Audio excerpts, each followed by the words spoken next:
This is the X-Zone Broadcast Network, broadcasting worldwide on broadcast affiliates and satellite program providers, including CNN Broadcast Network, Sirius Satellite Network, Star Media, Good News Radio Network, Angel Broadcast Network, Wiki Broadcast Network, and WPBN TV. For more information on the X-Zone Broadcast Network, visit us at www.xzbn.net.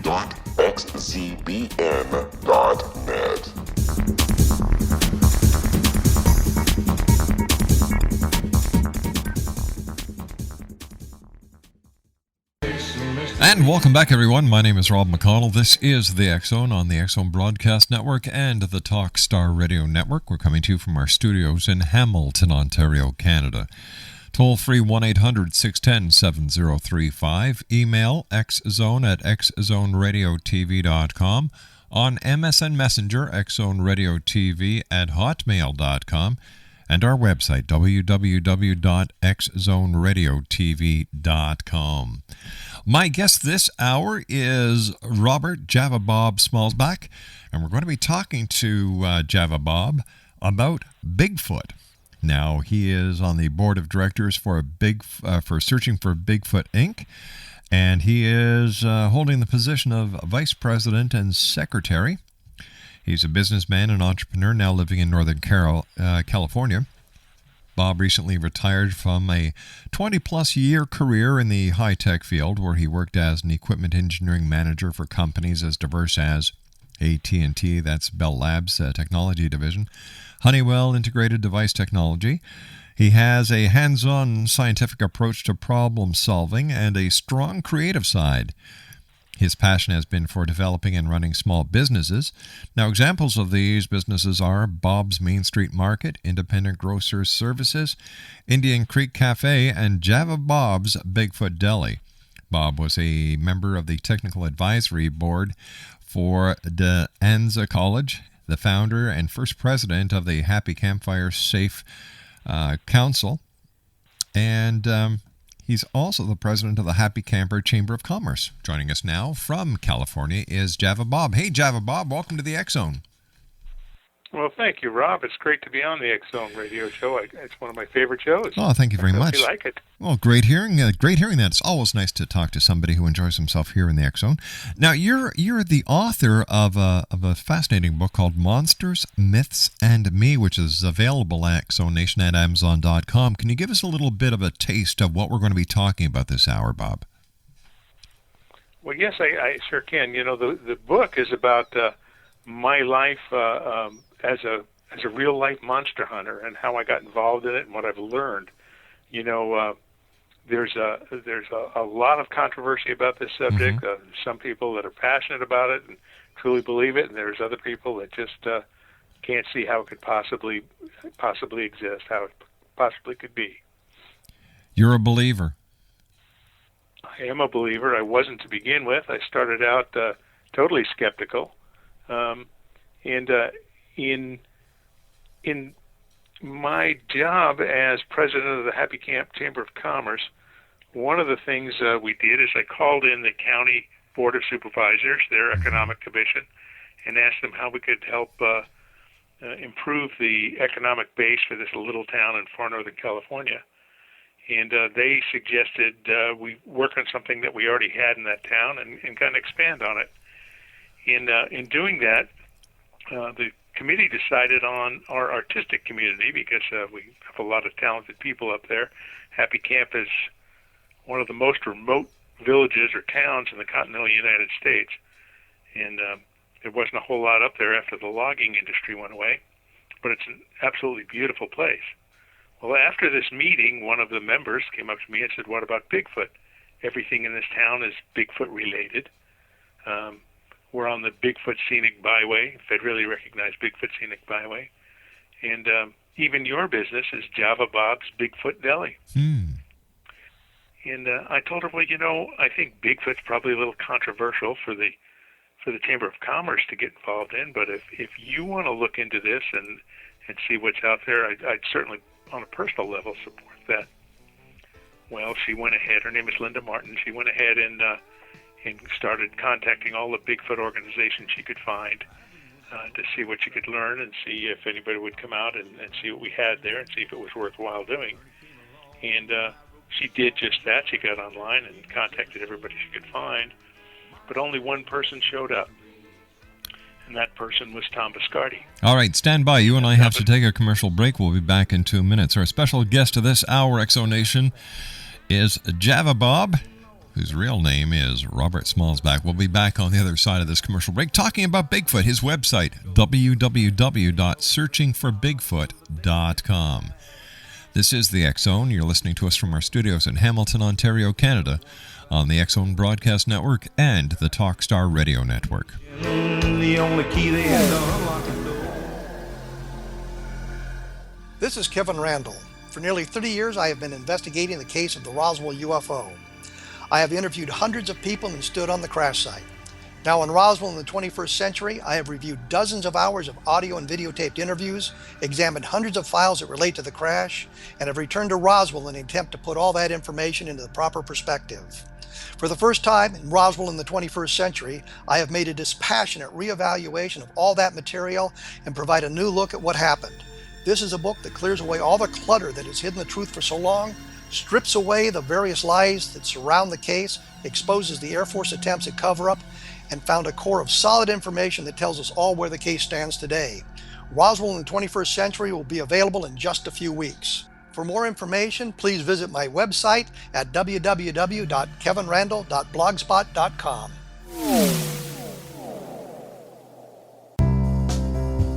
Gibbs A. Williams, Ph.D., is a practicing psychoanalyst, supervisor, researcher, and author in New York City. Much of his life has been dedicated to understanding nature and the uses of meaningful coincidences or synchronicities. His radical and original non-Jungian, non-mystical, non-magical theory of synchronicities illuminates much of the fog surrounding this challenging and perplexing topic. His ideas and manners are fresh, presented in a style that is both entertaining and highly informative. He is also an expert on crisis intervention, specially focused on violence reduction for the police and citizens, mastering anxiety, frustration, and stress without the use of medication, and effectively preventing and treating heroin addiction. Dr. Williams can be contacted at his email address at gwwilliamsny11@aol.com or visit his website at www.drgibbswilliams.com.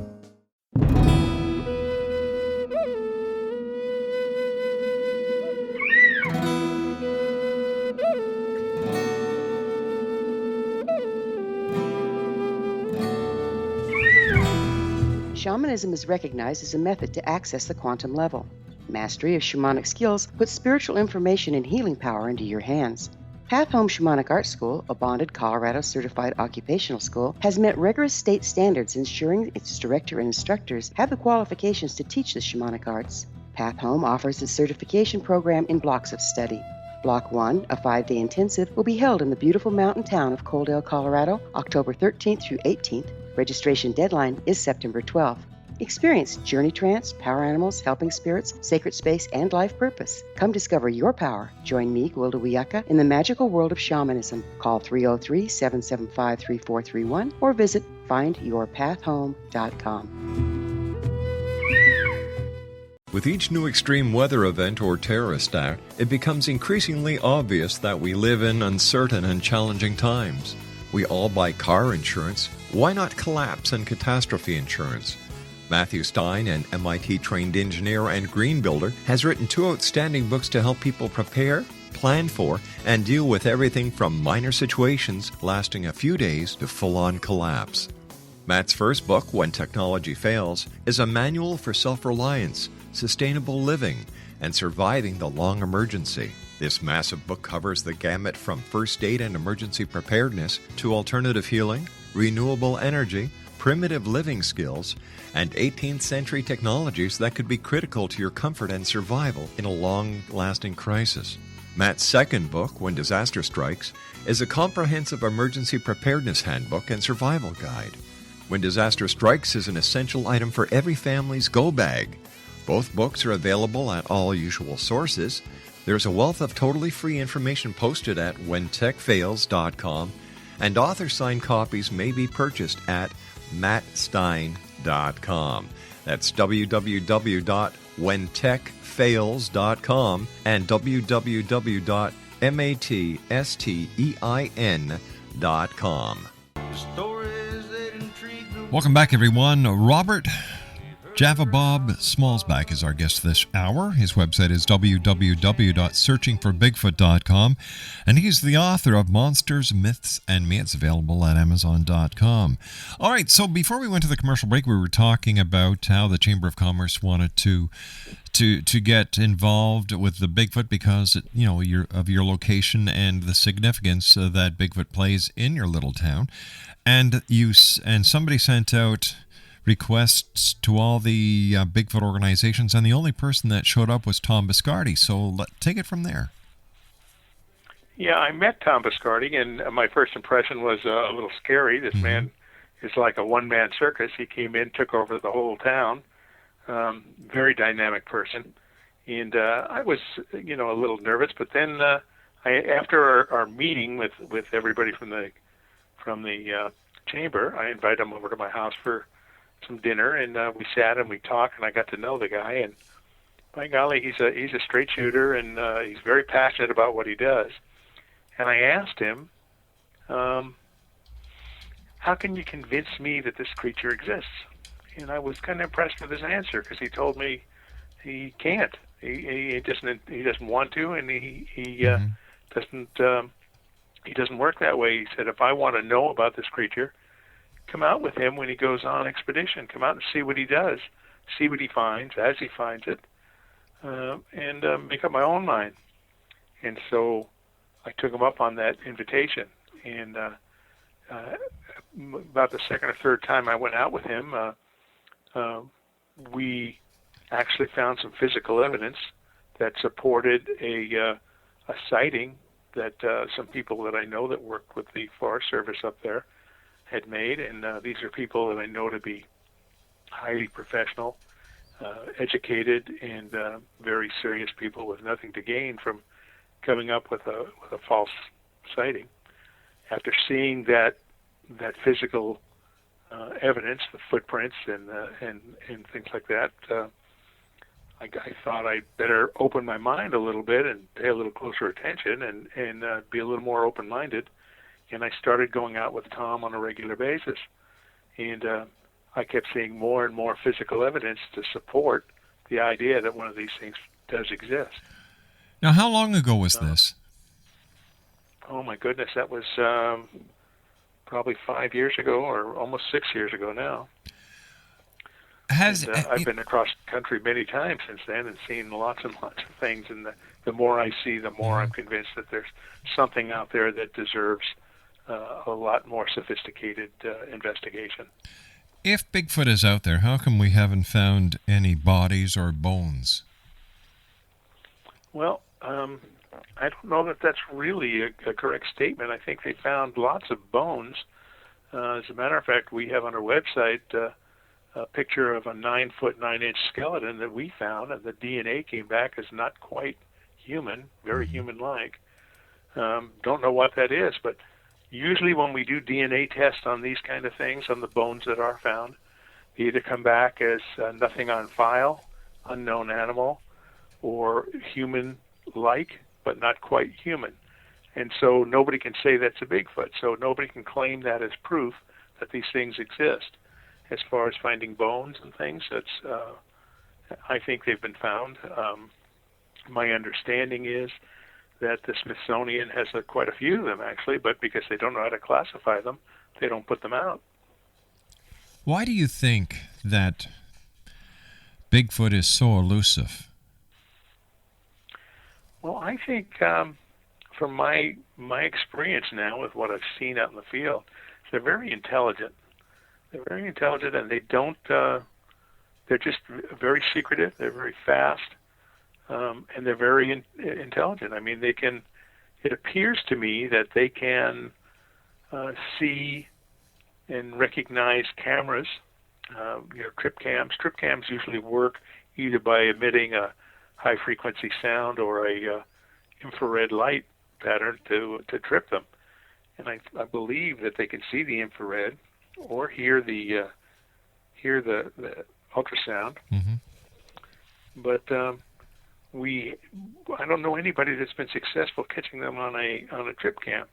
But we have seen pictures that appear to be a hand coming around from behind the camera and tearing it down. So I think they are just as interested in us as we are in them. Most sightings occur when people are out camping. They're having a good time. They're making lots of noise. They're not trying to find this thing. They're not trying to sneak up on it or anything. And these things are caught in the background when they're filming, watching them. I think we're kind of like their TV. They're intelligent enough that they find us very entertaining, and they just know enough to stay out of our way. What do we know about their social structure? Not nearly enough. Not nearly enough. I believe they travel in small family pods. I can't say that for sure. Most sightings are usually single individuals, but we did have a situation one time in Texas where someone said they saw a handprint over by a creek, and a couple of the guys went out to investigate this handprint, and on the way out there, they saw a large creature run across the path in front of them, and of course they took off after it. Not much chance of being able to catch it. I mean, that's their backyard, their terrain. They know what they're doing out there. And they lost it almost immediately, backtracked the trail that it left to the path, and followed the trail down the other direction, closer to where they saw the handprint originally.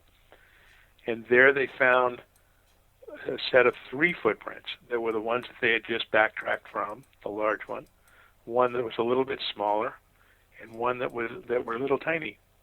So I have to surmise, although I can't say beyond a shadow of a doubt, that was a family group of 3, a male, a female, and an infant. And all the information we've been able to glean so far tends to indicate that that's what they do. They travel in small family pods. The ones that are usually seen out and about are probably the adolescent males that are out looking for teenage girls, my assumption. And they see a group of people and they hang around and watch just to entertain themselves. Do you think Bigfoot is dangerous to humans? No, I don't. I think that they've been around. Every Native American and Native peoples in this country has them as part of their oral history. Their perception of them varies. Say, the Blackfeet Indians think of them as the protector of the people, and the Apache think of them as an omen of the end days, a arbiter of bad news. But they all do speak of them, and there's not very many stories of them ever hurting anybody, and certainly none that I've been able to verify. There are a few, but I think they're just kind of tall tales. As a matter of fact, once in New Mexico, I was up in the Lucachukais, which is a mountain region out there above 6,000 feet. And this is an area that the Dene people, the Navajo, had said these creatures come and run people out of there. There's one little water source up there, a little well for their sheep. And people go up there to hunt, and there's elk up there and whatnot. And these people get run out of the area by these creatures. And working with the Dene, I was allowed to go up there and check it out myself. And we were hoping we could antagonize them and get them to run us off the mountain. So we tried to set up like a hunter's camp, but nothing was happening. But one evening something came and shook one of the tents. We didn't see anything that evening, but in the morning we got up and there were footprints around the tent. And there was a marker in a tree where they'd taken a pile of sticks and stacked them up in the fork of this tree that was not there the day before. And the base of it was very moist. And so I assumed that these creatures had urinated on it, which is not unusual for an animal to mark its territory that way. And I thought one way to really antagonize them would be if I were to urinate on top of it. So I did. And from that point on, we never saw or heard them again. And they did not try and chase us off, and the local Dene up there referred to me as the alpha male because I was able to chase them away. So I think what they do is they try and intimidate people. They They do a sway behavior. They do faux charges, kind of like an African gorilla, a mountain gorilla. Mm-hmm. But they don't intentionally go out and go out of their way to harm people. But that's not to say that they couldn't. I'm sure if you were harassing a young one or something similar to that, you could get yourself in pretty big trouble. Tell me, have you ever heard any sounds that Bigfoot has made?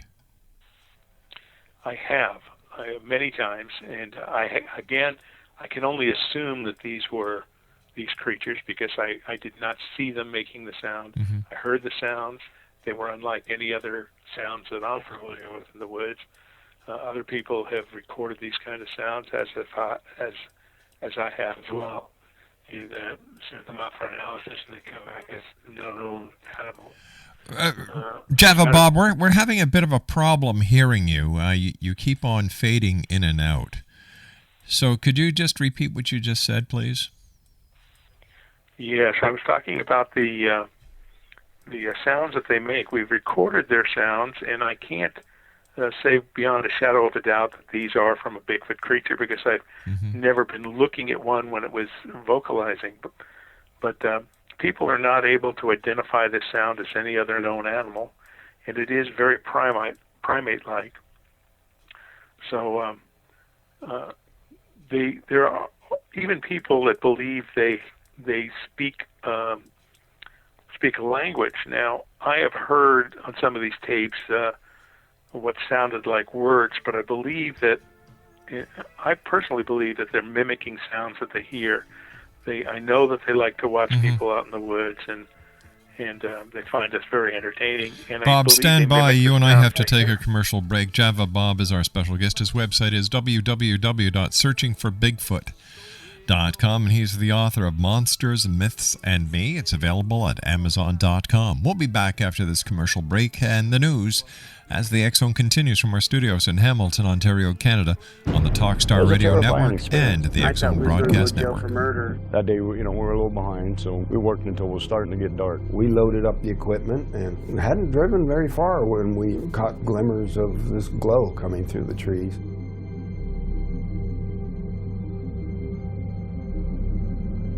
I urged Mike to hurry up and get up there. Travis had the door open before we even stopped. As he got closer, I heard the sound. One of the guys said, "You feel that?" I really panicked then. I told him, "Get the hell out of here."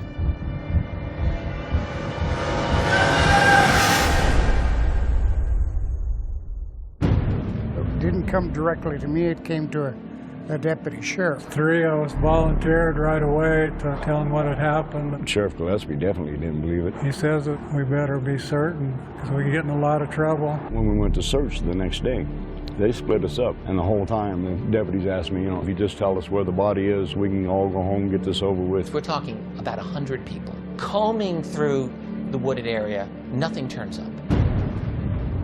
All week long, I've been hearing they're going to set it up to make you guys look guilty. We're a rough-looking bunch then. Some of us have been in trouble with the law before. And y'all ain't never going to come out of that jailhouse. We couldn't get out. I tried to sneak out the back door the day of the polygraph test. I was scared to death. On top of that, you have media. I literally would be on 2 telephones at the same time. We've even got some coops in here now that's coming in and out to see the freak show, as they call it. Everyone descends. I just wasn't going to stand there and listen to it anymore. Granny says, "This is Travis. I'm back. I need help." When I did hear that he had been returned, it was almost as unbelievable as the original thing. I just looked at my mom and says, "I told you we didn't kill him." Travis Walton reappeared after several days with a bizarre story about a ride in an unidentified flying object. People were desperate to explain it away. Why are you sticking up with Travis for all this time? You know this really didn't happen.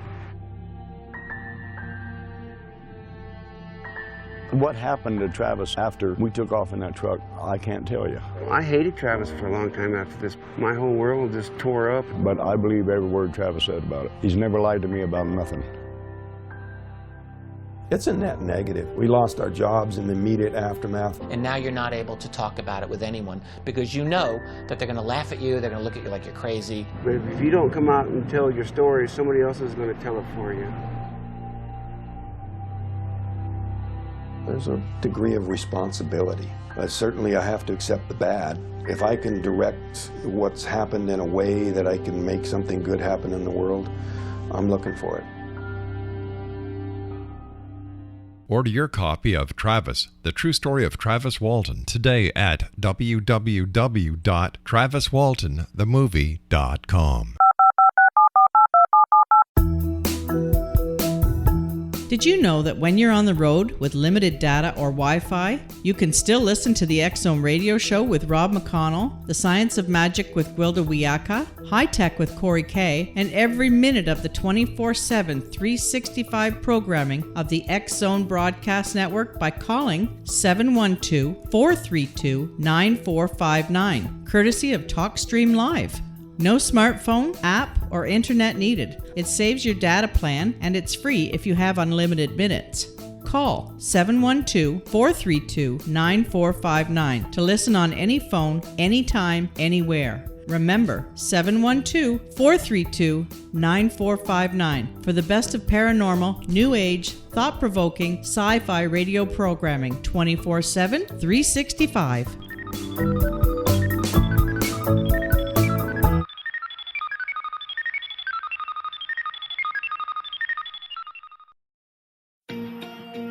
Wouldn't you love to know the secret to everything? Well then, meet Dr. Kimberly McGeorge and her cutting-edge breakthrough knowledge that combines science with possibility. Dr. Kimberly brings real-life answers and healing to those open to alternative solutions. She teaches solution-based programs and classes that will change all areas of your life forever. Specializing in conscious creation, intuitive readings, and energy medicine, you can rapidly shift health, relationships, business, and money and abundance challenges quickly. Receive her best-selling book, Secret to Everything, at no cost by going to secrettoeverything.com/X-Zone. That's right, transformation can start now. Just go to secrettoeverything.com/X-Zone and receive Dr. Kimberly's book for free.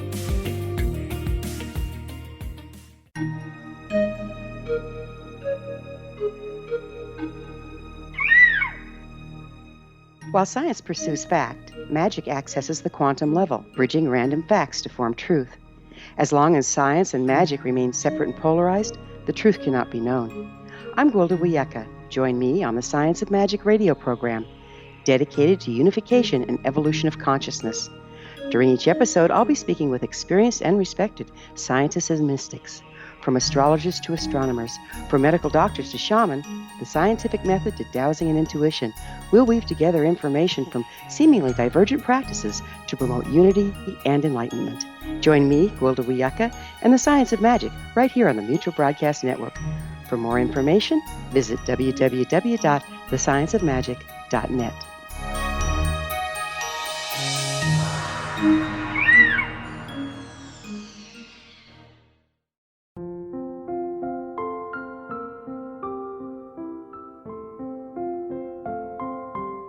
I am Dr. Carl O'Helvey, founder, president of a new cancer foundation focusing on evidence-based physical, mental, and spiritual interventions, including natural cancer cures, prayer, meditation, affirmations, nutrition, and other related holistic cancer prevention and cure modalities. These are used in cancer education, research, and financing care. I ask for your help to continue this important work by donating at www.holisticcancerfoundation.com.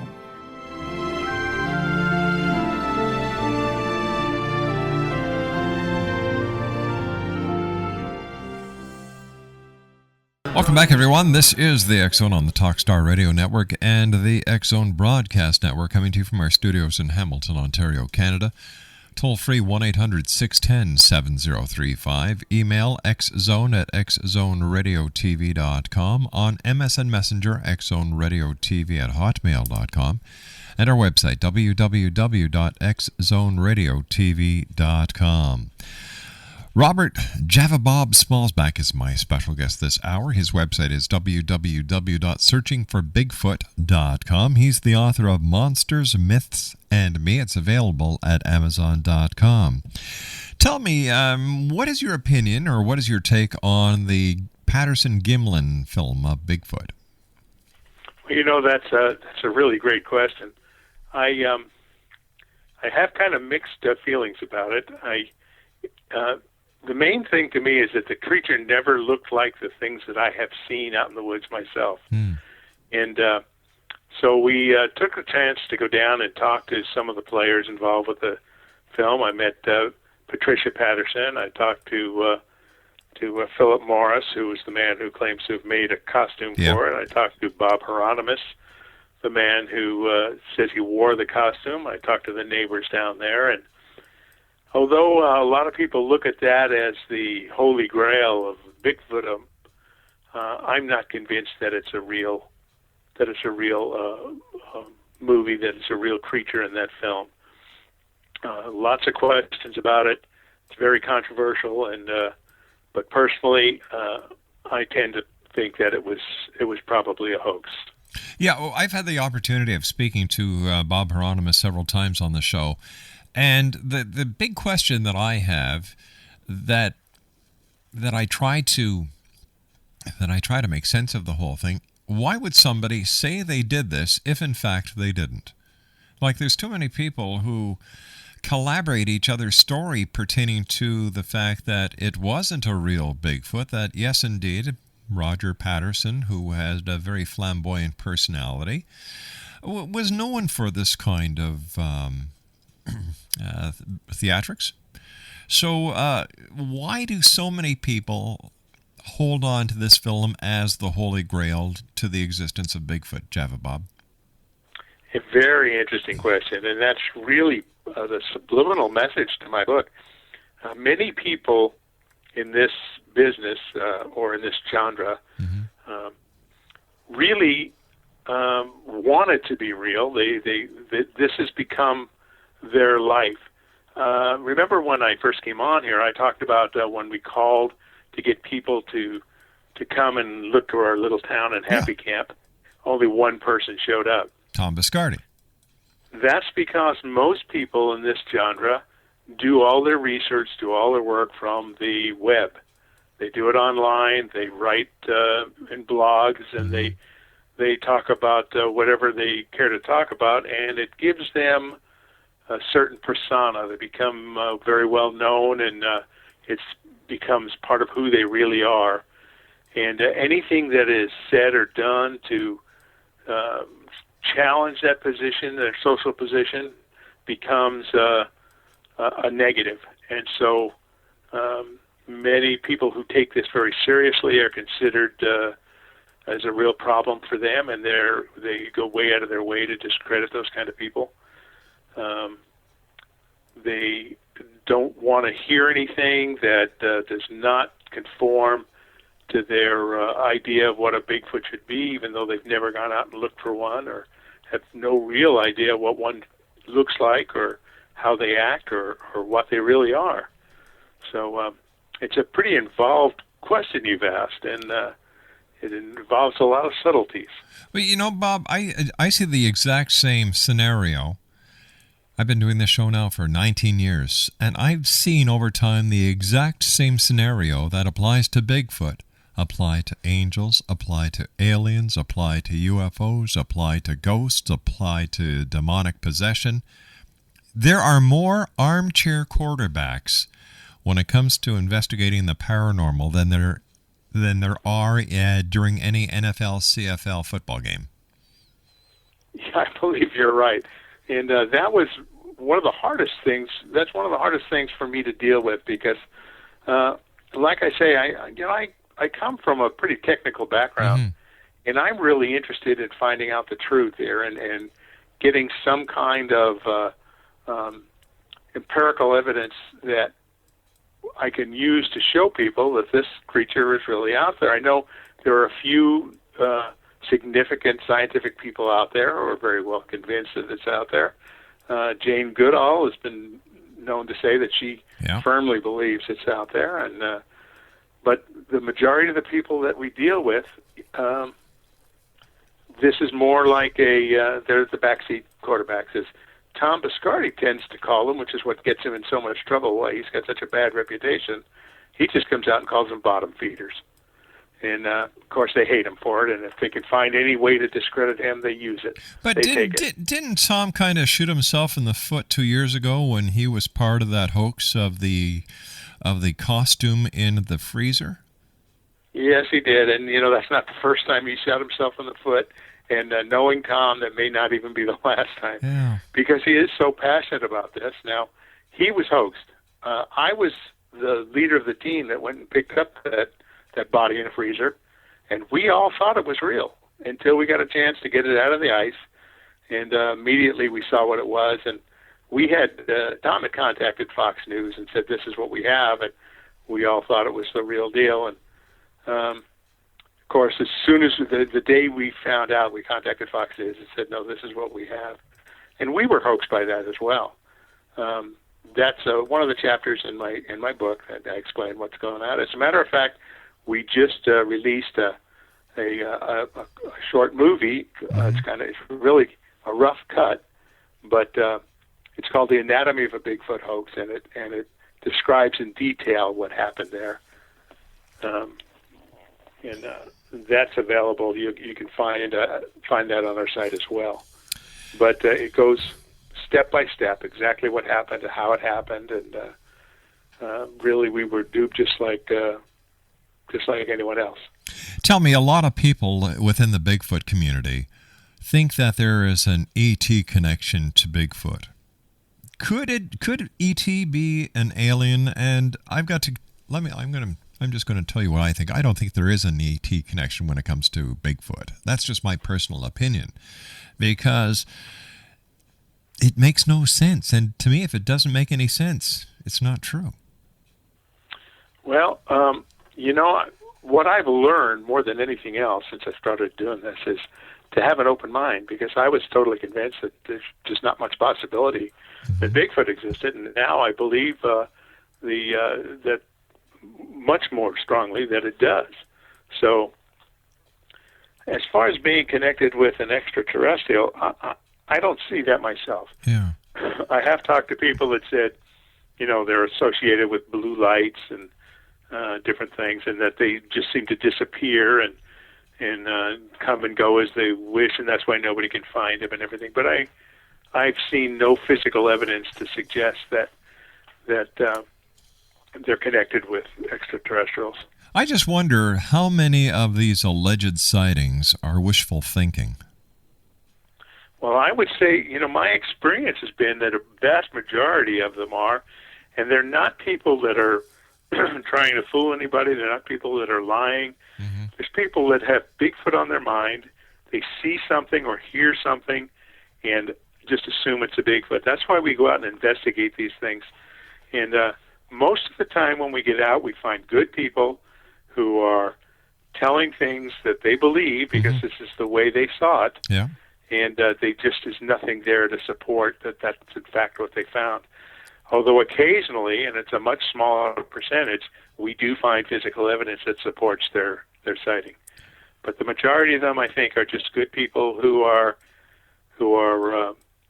kind of misled. And along with all the other things on the web, when you put that in the mix, it makes it pretty hard to believe that this thing could exist, because most of the things can be discussed away or can be proved to be just a misinformation. What kind of evidence have you seen yourself, Java Bob, to make you believe, as much as you do, that Bigfoot is real? Well, besides the footprints, of course, which are fascinating, because there's even been some studies done where they took the footprints and categorized them from as long ago as that they started collecting these prints, and they did a stand. They put them in a graph form I'm trying to remember the term, but anyway, they did a statistical study, and they found that the sizes form a bimodal distribution, which shows a large male or a large footprint, then it starts to drop off, and the second peak is a slightly smaller size, which trails off to very small, which would indicate males, females, and children. And that would be impossible to fake. That's just something that's harder to fake than you can imagine. I know we've seen many fake prints out there, and they don't look anything like a real one. I've also seen this thing with a thermal imager. Again, you can see the outline very clearly, but you don't see it eyeball to eyeball. And I've seen it with night vision equipment, and it's kind of green, and it's running and moving very fast. And again, it's not the same as seeing it eyeball to eyeball. So I've never seen one eyeball to eyeball, but I have seen enough physical evidence. I have seen enough DNA reports. I have seen enough intrinsic evidence to convince me that this thing needs to be studied properly, that we need to get some real scientific people supporting us in taking this seriously, because there is something out there, and we're all amateurs. We don't know the best way to collect evidence, and we don't know the best way to try and track this thing down. Everything we do is trial and error. We're walking down a road that nobody's ever walked down before, and so everything we do is just the best we can do. You brought up an excellent point. Why doesn't the scientific community get behind credible researchers like yourself and give it an honest go? Well, I think there's so much stuff on the web. There's so much noise in the background. There's so much misinformation floating around that they really have to be able to filter through that to get a good idea. In the meantime, if there's that much question about what's going on out there, they're risking their reputation as a professional on stepping out of the box and stepping up and doing something this iffy, this questionable, and there's not much incentive for them to do that. We had a newspaper reporter come out with us one time in Texas, and he saw the creature just like we did with the not thermal imagers, but he saw it on the thermal imager as well. But he saw it with the night vision equipment. He saw it run through a swamp. We chased it. He got in front of his own camera and said, as politically correctly as he could, that he was totally skeptical when he came out, and after seeing something very large, very fast, that had been digging in the mud and the footprints and where it was feeding, and then seeing it run through the swamp towards a tree line, he'd have to rethink his skepticism on this creature. Well, he said that on TV, and he was sanctioned by his own TV station because he represented a prominent national news organization, and the last thing they wanted is their newscasters saying they believed in Bigfoot. That would have a negative connotation to all of their news programming. So he got in big trouble for that, and he was just being honest. He was just saying what he saw. So much for freedom of the press, right? Well, you got to understand, of course, the press is a business, and they have to protect themselves as a business. And I can understand that. I don't agree with it, but I can understand it. I would hope that the press is more open than that. But my experience has been that generally they have to watch out for their own business, and they do. Hey, Java Bob, stand by. You and I have to take our final break for this hour. Exonation. Java Bob is our special guest this hour. Bob Schmalzbach. His website is www.searchingforbigfoot.com. He's the author of Monsters, Myth, and Me. If you go to his website, you can also sign up for their newspaper, their online paper. It's a great site. If you're into Bigfoot, this is the site to go to, www.searchingforbigfoot.com. Java Bob and I will be back on the other side of this break as the X-Zone continues from our studios in Hamilton, Ontario, Canada. Around the world, right here on the X-Zone Broadcast Network and Wouldn't the you Talkstar love to Radio know Network. the secret to everything? Well then, meet Dr. Kimberly McGeorge and her cutting-edge breakthrough knowledge that combines science with possibility. Dr. Kimberly brings real-life answers and healing to those open to alternative solutions. She teaches solution-based programs and classes that will change all areas of your life forever. Specializing in conscious creation, intuitive readings, and energy medicine, you can rapidly shift health, relationships, business, and money and abundance challenges quickly. Receive her best-selling book, Secret to Everything, at no cost by going to secrettoeverything.com/X-Zone. That's right, transformation can start now. Just go to secrettoeverything.com/X-Zone and receive Dr. Kimberly's book for free.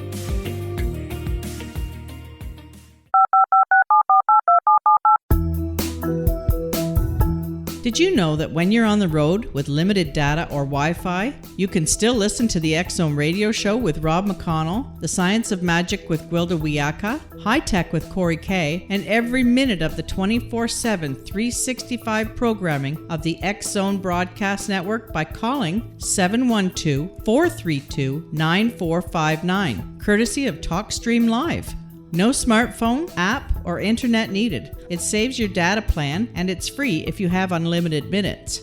Call 712-432-9459 to listen on any phone, anytime, anywhere. Remember, 712-432-9459 for the best of paranormal, new age, thought-provoking, sci-fi radio programming 24/7, 365.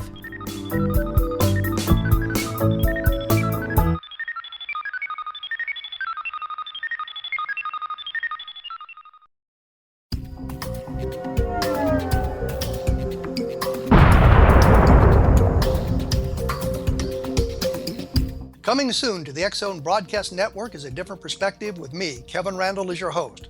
We'll be taking a close look at what is happening in the world of UFOs today with side trips into the paranormal. Guests will range from those who are household names to those who have a different perspective on a variety of topics. No topic will be taboo, but there will be tough questions asked as we all search for the truth about UFOs, the paranormal, and those things that excite us. Sometimes we'll agree with a guest and sometimes we won't, but we'll try to keep the program topical. For those of you who like to read, be sure to visit www.kevinrandall.blogspot.com and remember to listen to the other fine programs on the X-Zone Broadcast Network at www.xzbn.net.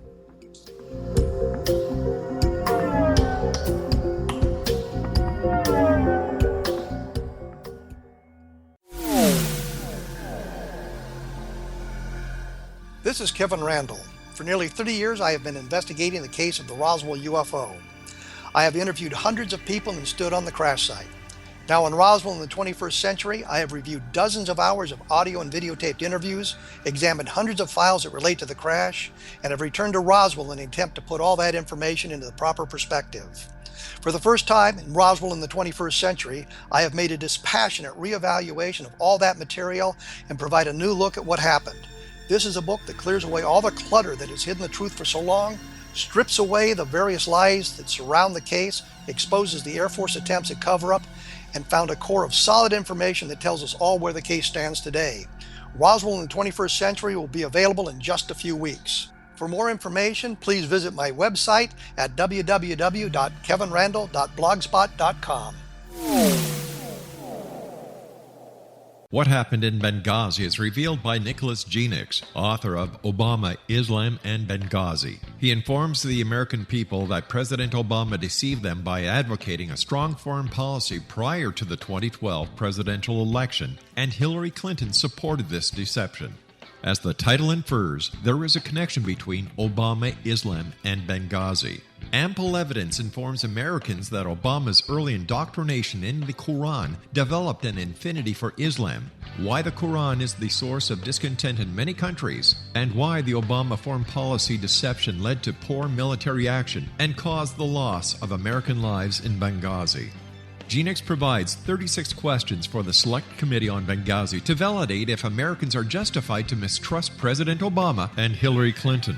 An overview of Obama, Islam, and Benghazi is presented on the website www.futureofgodamen.com. That's www.futureofgodamen.com. Afterlife expert Roberta Grimes was the first one to say that dying can be fun. Now her best-selling book, The Fun of Dying, is available in stores worldwide. So if you wonder whether death ends life, how it feels to die, or what heaven might be like, The Fun of Dying was written for you. And if you have always been afraid of death, or if you worry that your life has no meaning, let The Fun of Dying ease your fears and bring new meaning to your life. Nothing said in The Fun of Dying is based on the teachings of any religion. Instead, Roberta draws on evidence to explain how death happens, how it feels, and what comes next. A lot of the best death-related evidence was produced in the first half of the 20th century. When it is put together with recent discoveries, it tells a consistent and amazing story. Roberta Grimes blogs and answers questions at robertagrimes.com. Her wonderful book, The Fun of Dying, is available on Amazon and at stores worldwide wherever books are sold.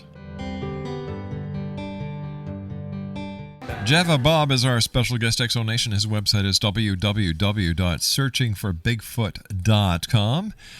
And Java Bob, it's been a great pleasure having you with us here tonight in the X Zone. What would you like to leave our listeners with, Java Bob?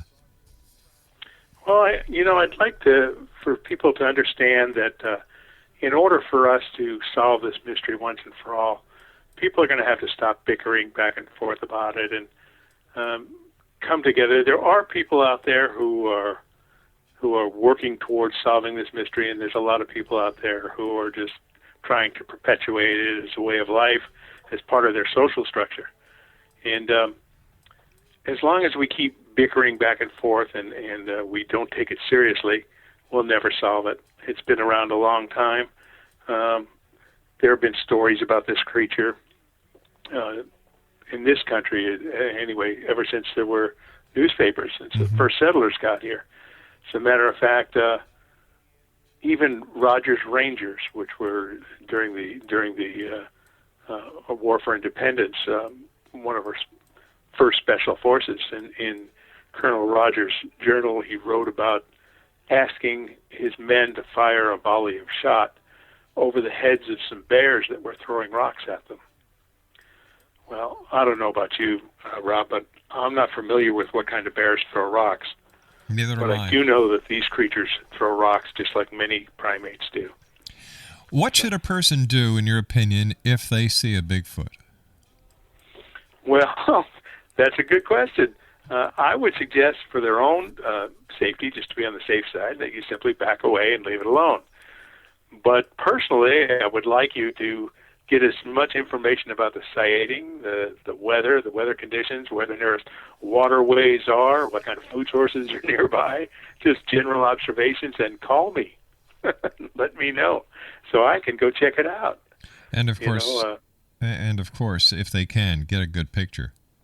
If they can, yeah. It's getting a picture of these things is difficult at best. A lot of people can't understand why nobody's gotten any really good pictures. And one of the most common animals in North America is the vole. It's just if you've ever been driving down a country road late at night, you'll see a little thing scurry across in front of the car, across the road. That's generally a vole. And think about what it would take to take a picture of one. Just not very practical. You're driving the car, even if you have a camera right there next to you, you've got to pick it up, you've got to focus, by then it's long gone. It's the same thing with these creatures. They're so fast, they're so elusive, and they also are intelligent enough to know when to just freeze. And the human eye is trained to look for movement, and when there's no movement, it kind of just blends into its surroundings. So very difficult to get a picture. Bob, thanks very much for joining us here in the X Zone. Great talking to you, X Zone Nation. Java Bob, Rob Schmalzbach has been our special guest. His website, www.searchingforbigfoot.com. That's www.searchingforbigfoot.com. And Java Bob is the author of Monsters, Myths, and Me, available on Amazon.com. We'll be back on the other side of this commercial break with the news at 6.5 minutes past as we continue live and around the world from our studios in Hamilton, Ontario, Canada, on the X Zone Broadcast Network and the Talkstar Radio Network.